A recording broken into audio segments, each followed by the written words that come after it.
This episode of WDW Today is being sponsored by MEI and Mouse Fan Travel. And on your next trip that you're planning to Walt Disney World, why not have someone help you make those plans to Walt Disney World? Whether you're new to Walt Disney World planning, maybe this is your first or second or third trip, and you want to have a little hand-holding there, make sure everything goes all right, or you're a veteran planner and you just don't want to even deal with the little stuff anymore, making hotel reservations, ADRs. Those are things someone else can take care of. You can focus on the big picture. And you know what? Regardless of which scenario you fall into, the travel agents at MEI and Mouse Fan Travel can help you do that. And you know what? The best part is the price is the same as if you did it by yourself. So why not have someone else help you out and do it? Visit them online at www.mousefantravel.com. This is Walt Disney World Today. Give us 5 minutes and we'll give you the world. It's Wednesday, September 5th, 2009, and this is episode 612 of WDW Today. I am Matt Hochberg of StudioCentral.com. Joining me on today's show is Len Testa, co-author of the Unofficial Guide to Walt Disney World, and well, look who decided to show up. I had prior commitments. I was late. It'll never happen again. I'm sorry. Sorry. So real funny story. So I was on a forum that I frequent, and somebody asked in general, predict what your last words are going to be, and the way that you'll die. And I said it's going to be on some sort of freak accident on the TTA. And my last words will be, Fred, what are the odds? And speaking of Fred, we have the master statistician, Fred Hazelton, of the Unofficial Guide, joining us here. Fred, and I'm going to bump you up to master statistician at this point. Is that okay? Wow, sure. What was I before? I'm not sure. But you were just regular statistician. Oh, wow. This is definitely better. Because there's more words in the title. It's better. That's right. The more words, the better. More is gooder. More is more good. Fire bad. So on today's show, it's listener questions, and we're going to answer your listener questions. And we'll start out with an email from Michael Utesk of Moore, Oklahoma, who writes, recently Disney announced it was going back to 100 days out for its advanced dining reservations. They've only been releasing the park hours calendar 3 months in advance lately. Will that now be releasing the calendar 6 months in advance for those of us that like to make our ADRs according to the park calendar? That's a good question, Len, because ADRs are going to start coming back out for 180 days, so I think in like late October 27th or something like that. Yeah, so we actually announced that on the blog first. I think on turningplanes.com we're the ones to say it. So yeah, I anticipate them starting to do the calendar 6 months in advance again. Otherwise, it'll be like, hey, let's pick where we have to eat. Well, what parks are open? Guess. Yeah. So yeah, I anticipate that they'll line that up. But given Disney's frequency of updating their website, it's going to be in the next month or so. Okay. By October, yeah, they'll do it. Cool. Yeah, you'd think they'd have to. I mean, that's what they did before, right? Before they made the change, we were getting it 6 to 7 months in advance. Yeah, they have to. I mean, you can't predict dining if you don't know what park you're going to be in, and so they have to do that. I think from their own standpoint too. I mean, they got to know what's going on to book dining. I mean, they're going to have to know what their parks are like. It would make sense at least. And I think what they're seeing too is they're probably forecasting that the worst of the U.S. recession is over. That when they started in October, looking 6 months out, the middle of 2010, sort of the end of the first quarter of 2010, they expect to be in recovery mode by then, to where they can go back to normal operating procedures. Next email's from Kevin Quigley, and he writes, you know how much I love WDW Today. It's an integral part of my week. I love this show because it's generally balanced and fun and interesting, and occasionally I need a break from Disney is Awesome All the Time on Lou's podcast. That said, man, has it been depressing listening lately. It seems almost like at episode 600, you decided what the show really needed was a jolt of negativity. 601 was how awful the service was. 602 was how awful the buses were. 605 seemed promising with the top threes, but the bottom threes, while interesting, were vehement. Now today, with year in review, there was all these extended pauses and talks about how bad everything is. I know this is a bad economy and the parks are affected, but I don't think it's really that bad as all that. Your show, like I said, generally balances stuff. The top-bottom three is a great example. Usually, your shows do a very interesting, here's what's good, here's what's not so good. At other times, that episode wouldn't have seemed so negative. Thrown into the mix of everything that's wrong with the world, it seems like it's part of a piece. So, I don't know. Like I said, I love the show, and it's super awesome most of the time. But lately, it's a little like reading Jim Hill's blog. Ouch. I love Jim, but I don't want to say but. I love Jim. He's a great guy. The funny thing is, I mean, here's the thing, and we'll talk about Jim. I know Jim, and I've hung around him enough in the parks to know that he loves Walt Disney World, and the negativity isn't so much that it's probably true for us too. It's not that we don't like what they're doing. It's just that we know what they're capable of. Yes. And it could be so much more. Yeah. That being said, I also want to point out to Kevin that I don't think I was on I think I was only on one of the episodes in which you complained about the negativity. So dude, I still love you. Well, also, I mean, first of all, we don't plan our episodes out quite that much. I mean, usually yeah, maybe we got into a funk. I don't know. It's late summer. I don't know. I mean, we have no problem in calling them out where it is, but I guess we have to. Let's make everything happy from now on, okay? Happy pills. That's totally what we need is happy pills. Happy pills, yay! Next email. This doesn't feel right. I think my face just broke. I was trying to smile. But you know what? We're if you think it's wrong, that's okay, and we appreciate your. Yeah, no. I mean, it's totally valid. I think we heard from a couple other people posting on the comments too. So yeah, I mean, valid point, Kevin. Okay. Next email is from Matt, who writes, "Hi, I'm Matt, Mike, Len, and the fabulous Annette Owens. My name is Matt. I'm 14 and live in Mount Prospect, Illinois. My dad has been listening to the podcast for a while, and I have recently become hooked myself. I have a deep passion for anything Disney and have been to the world 5 times. My family just went to the world last year, and I was surprised to find out that we had the chance to do again this year. My dad's company is holding the conference at the Hilton Walt Disney World sometime around Veterans Day in November 2009. Mm-hmm. Since my family has normally stayed at the Disney resorts, I'm wondering how the Hilton compares to them and if it has any setbacks. I've read the passage about it in the unofficial guide 2009, and it sounds just fine. I honestly am happy as long as I get to go to the parks and everything done I want to accomplish. The trip is in 3 months, and I hope that gives you enough time to answer my question. Even if you don't get to it, it would still be nice to be answered, to hear it on the show. By the way, Len, I like the version of You Really Got Me by the Kinks more so than Van Halen. Thanks for putting it all in the time and effort, and for this podcast, I enjoy it so much." See, there's negativity. Kevin, meet Matt. I mean, if you guys want to, why do you even have to throw that in? I don't understand. It's just crazy. But he's young. His musical taste haven't matured yet. So, have you guys stayed at the Hilton? Because I have a couple times. I know Newell has, and of course he's not here, the bum. Yeah, I was there a few years ago, and I had a friend who stayed there back last winter and just liked it. He said he liked it a lot. I think some of the comments we've heard before are complaining about the bus service a little bit, but yeah. I think that it's the one hotel where you can get access to extra magic hours, right? That's right, based on the contract. That's right, and that's so you can do morning and evening extra magic hours. You don't have room. Yeah, you don't have room charging privileges, and you don't have Magical Express. But the the on-site amenities. They have a gift shop. They have a couple of restaurants, right? They've got a Benihana. They've got a couple other sit-down restaurants. They got a couple of quick service places. Their gift store has last time I was there anyway had Starbucks coffee and Krispy Kreme donuts in the morning. Nice. And protein bars too. I mean, in case you were totally going for the whole protein bar thing. So it's Tim Hortons, but I mean, what are you going to do? No, but what is really Tim Hortons? Yeah, they make the best donuts. It's just like everyone has like a little spoonful of love. Isn't it just Dunkin' Donuts North? No, it's completely different. Dunkin' Donuts are like heavy bricks compared to Tim Hortons. Tim Hortons hits that balance between the Krispy Kreme light and fluffiness, airiness, which is sometimes not substantial enough, and then the Dunkin' Donuts sort of heft. Tim Hortons right in the middle. It's a nice balance. Okay. Next email's from Ron, a.k.a. Grumpy Fan from Houston, Texas. Hoorah! Where it's like, guys and gal. I'm writing to you... Who's the gal? Which am I the gal? Gal not present. Gal not present, that's right. I'm writing to you in mid-March 2009, wondering if the crowd levels at Walt Disney World are real or not. I've been reading on several different boards and blogs that crowds seem high because wait times are upwards or are more at most of the big rides. Yet, I'm also reading travel information that is reporting their bookings being significantly down so far. So what's the deal here? Is this due to actual crowds being high, or is it more because Disney has reduced the number of cast members working, which means lower throughput? Just curious if you guys and gal might be able to shed some light on this mystery.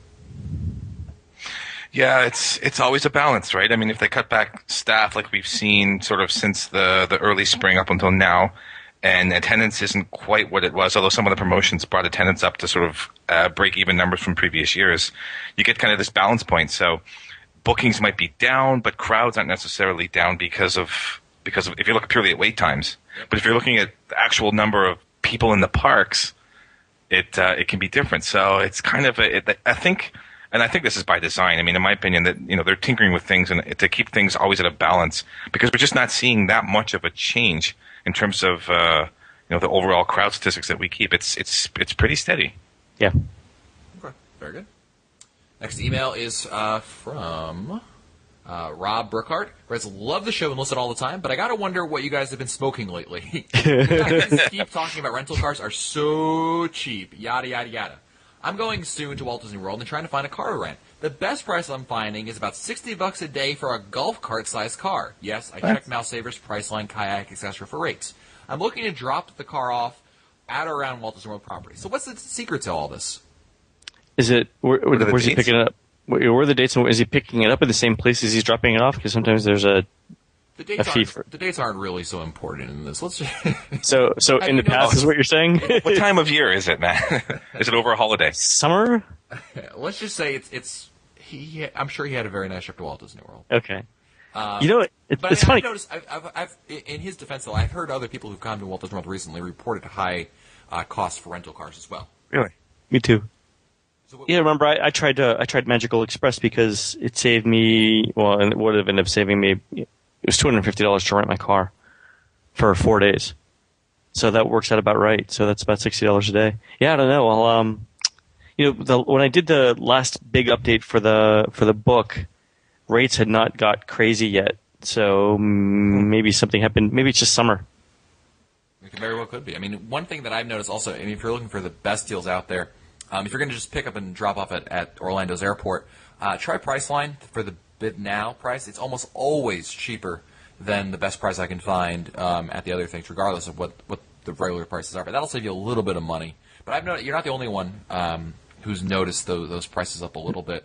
So let's do this. Let's ask our listeners to post on the website on www.today.com in the comments what if they've got an upcoming trip and they've rented a car, what price they got and from where. So Yeah, dates. this is something we should keep track of because I hadn't heard this before. Yeah, so let's do this. If you're listening and you're near your computer, post the dates of your travel, from where you rented the car, what your cost was, and whether you used a discount code. And let's go from there and see what happens. And also tell us how far in advance you booked it, Yeah, like far in advance a you week booked it, before, yeah. a month before, 2 months before, that kind of thing. Yeah, Because it might actually be a higher rate if you're booking too far in advance. Yeah, car rental companies now go to that sort of fleet management thing that airlines do, where the price changes dynamically throughout the day based on incoming demand and supply and stuff like that. So it's a much more sophisticated pricing algorithm than it used to be even a couple of years ago. One thing I would say is if people are trying to book a car, I mean, go ahead and book something for your time, and then I wouldn't give up. I mean, try combinations of codes, try without codes, try different buyers or different companies. Yep. Yeah, cool. You can always try to find something better. Next email's from Brad Wood of Downers Grove, Illinois, close to Chicago. All right, howdy guys, great show, good times. Now on to my questions. I have a couple questions for you. In the 2-day early riser touring plan for Epcot, where would you work in the Kim Possible missions? Kim Possible, the 2-day. How many do you think we would be able to do? We're a family of 5, 2 adults, 3 teenagers, all willing to go to the max. The 2-day early riser touring plan for Epcot. 2-day early riser. So, okay, day one of the early riser is Soarin' Land Pavilion, Circle of Life. Essentially, it's the right side of Epcot. You could do it between step. So I'd sign up sometime around step 8, which is Honey, I Shrunk the Audience. You could either do it in Future World or at along the walkway between Future World and World Showcase, and then but around step 10, which is Explore the United Kingdom Pavilion.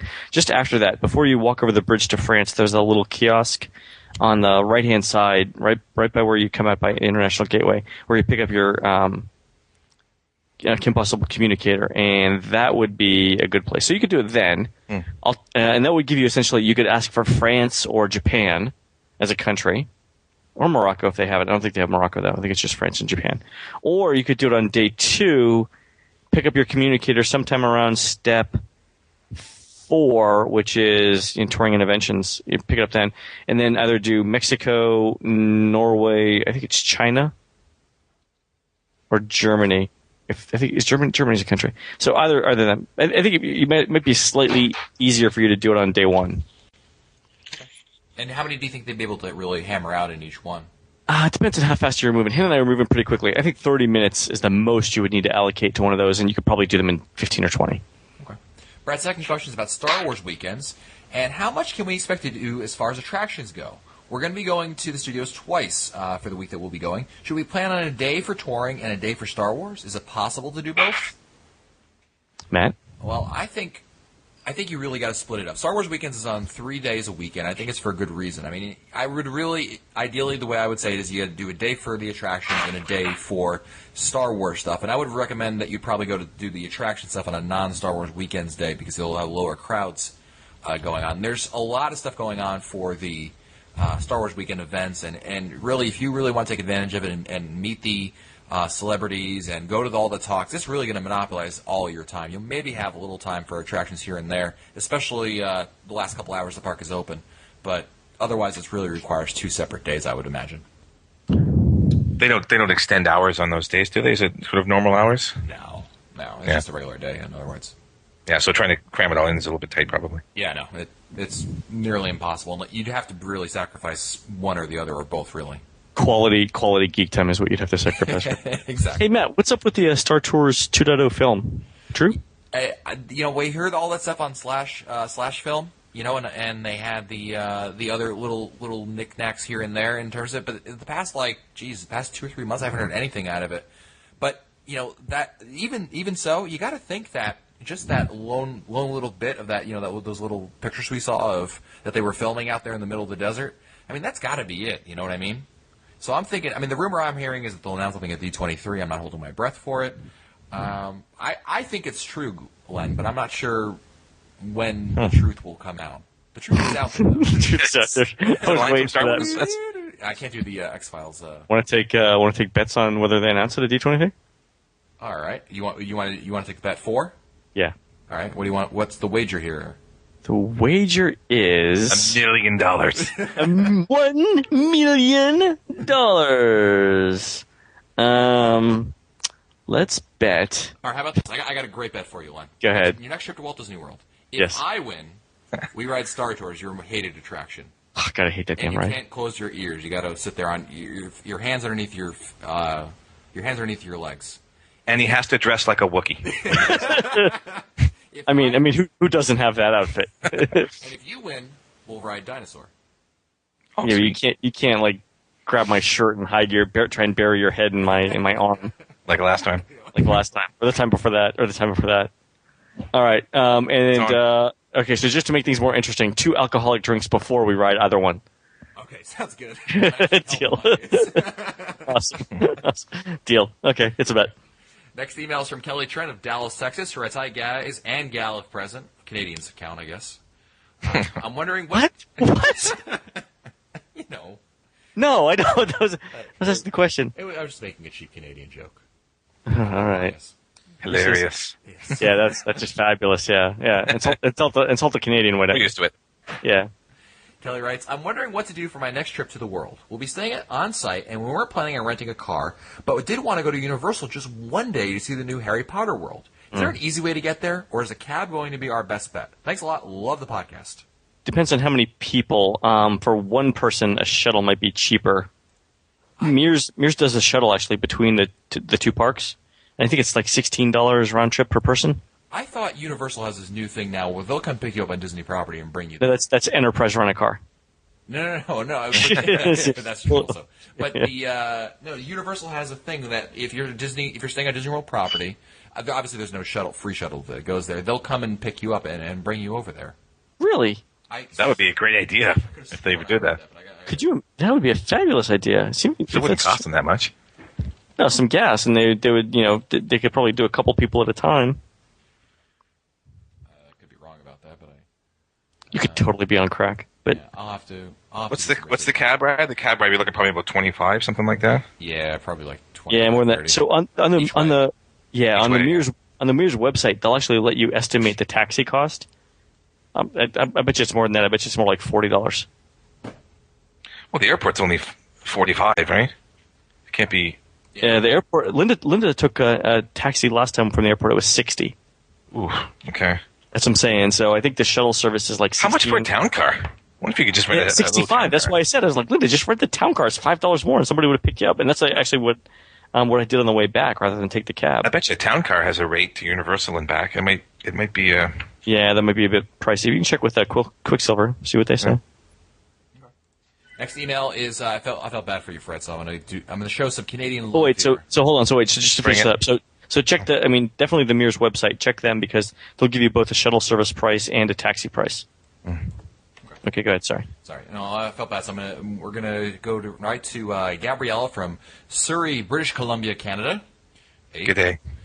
Right, so we're members of the Touring Plans website, and we're just wondering if there's an option to customize our own touring plan with only the rides that our family likes. We find that we've gone to Walt Disney World a few times, and we don't care about the B attractions and rides. We love the headliner E-ticket attractions. Yeah. So there's we haven't talked about this in a while. There's actually a free personalized touring plan service on touringplans.com. If you go to the website, look on the left-hand side, there's a link that says personalized touring plans. It lets you create your own touring plan with up to 35 steps, and you can put in any attractions that you want and breaks, and it shows them up on the map just like a regular unofficial guide touring plan, but you get to pick all the steps and type in all the text and choose all the restaurants and everything. And we'll display things like the park hours and the weather and trivia and stuff like that. The one caveat that sometimes confuses people is we don't try to optimize those things to save the most time, because generally the people who are doing that want to do something other than save time, like they want to pick their own specific attractions. I think in their case, since they're big headliner fans, I mean, the touring plans are all designed to get the headliners out of the way, assuming you want to do the headliners. So they could theoretically just take the plan from the book or from the website and just take out, in the same order that's there, take out the big attractions they don't want to do, and it would still be optimal. And there's actually an option in the when you're creating your own touring plans to copy an unofficial guide as a template and start there, so you don't have to start from scratch. Do that, yeah. Yeah. All right, well, I think it's time for our last question today. I didn't keep track of time. So, usually I have Mike Newell pick our one question from options of 3 to be read today. The other 2 go back in the email queue. But Mike's not here. Scopa's not here. So you know what? We're going to send it across the border to Fred to decide. So Fred. Sweet. That's what NAFTA was thinking when they were doing free trade. That's right. That's right. Questions across the border to answer. This master statistician thing is really getting a lot of advantages. Really. You got to earn your keep now. That's right. All right, Fred. So I'm going to give you 3 emails to read. One will be read today. The other 2 will be read on a future show. So are you ready?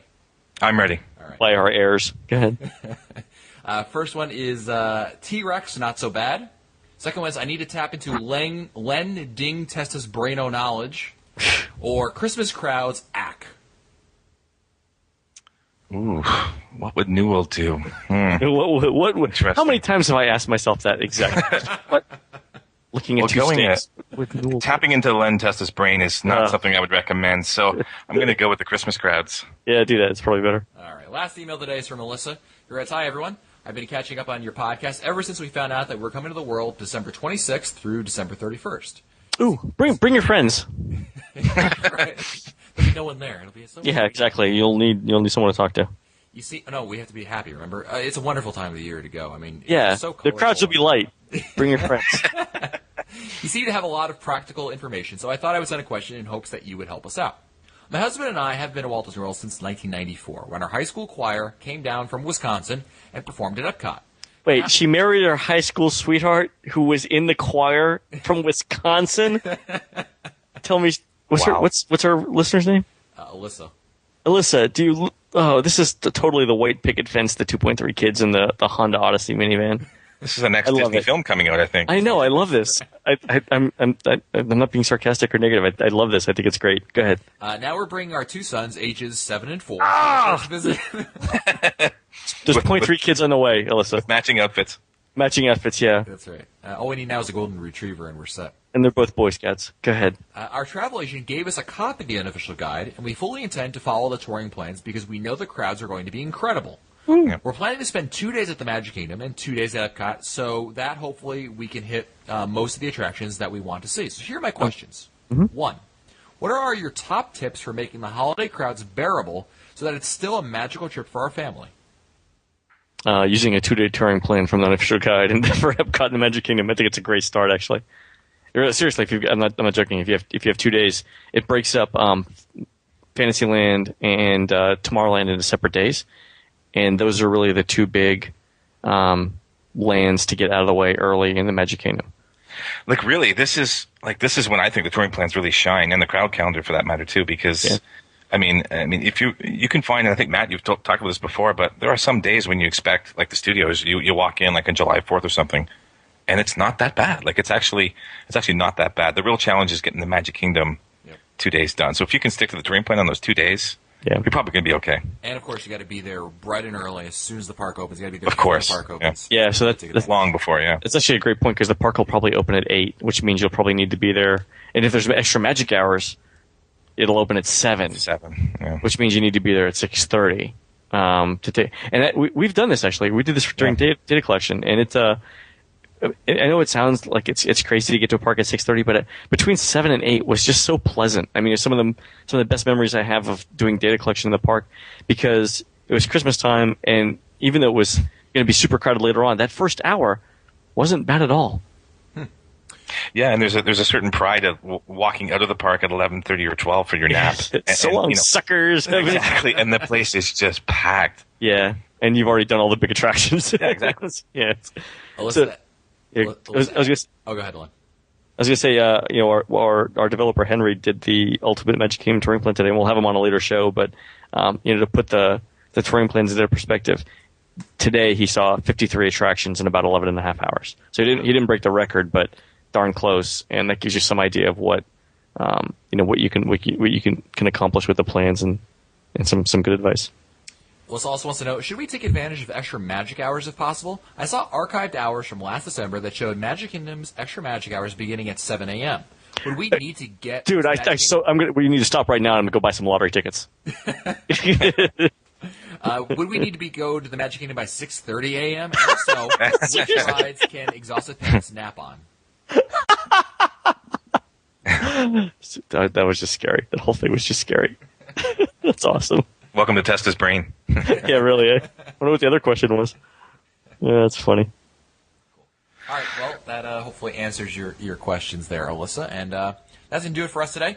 And don't forget that this episode of WDW Today has been sponsored by MEI and Mouse Fan Travel. And you know what? Your next trip to Walt Disney World might just be you think, you know what, I'm looking for one more trip maybe this year. Why not WDW Today Reunion? That's right, it's coming up in December. And you know what? Even Len's coming to this. This is how important it is. I'm coming. Come to most of this stuff, but this stuff he's showing up for. Yeah, I think it's going to be awesome. Yeah, it's going to be... it's going to range from December 6th through 14th, 6th through 10th on land, or at sea rather, 10th through 14th on land at Walt Disney World, and we got a lot of fun stuff planned here. We've got a group Witches Watch. We're going to be doing a Who Wants to Earn Their Ears game show. We're going to have some town hall stuff like on Monday's episode. We're going to do some group rides, and we're having a special limited attendance live show from the American Adventure in Epcot. So lots of stuff planned. You know, we got even more stuff coming up. So join us there if you can, and you know what? You can book it right through MEI and Mouse Fan Travel. All the details for booking and all that good stuff. WDWToday.com/reunion. If you want to find our earlier episodes, read our show notes or touch your comments. Visit the WDW website, WDWToday.com. For Lancaster, Mike Sophie, Mike Newell, and the master statistician himself, Fred Hazelton, I'm Matt Hodgkin. We'll see you on the next show.